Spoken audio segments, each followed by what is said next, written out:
پښتنو مشر پنجابي یا فارسي وي نو څه نقصان وشي؟ احمد وایي چې که د پښتنو مشر فارسي یا پنجابي وي نو څه نقصان وشي. که د کونترو مشر کارغوي نو څنګه چل کوي؟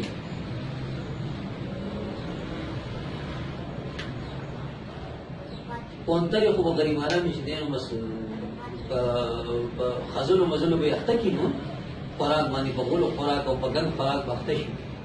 کونترې به کونترې پاتې نه شي. نو که چېرته د پښتون قوم مشري د فارسي یا پنجابي ته ورکړه چا یا ورکړه نو پښتون به پښتون پاتې نه شي.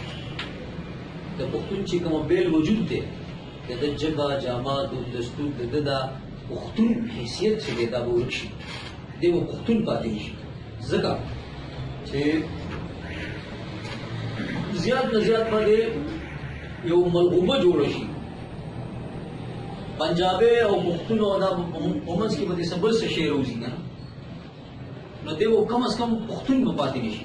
نو یاد ساتئ دا موږ چې وایو چې د پښتنو مشر چې دی دا د پښتون وجه دا ده که پښتون ځان پښتون پاتې کول غواړي دی د پښتون په حیثیت چې دی ژوند کول غواړي په خپله خاوره اوسېدل غواړي نو دی به مشري بل قوم ته نه ورکوي.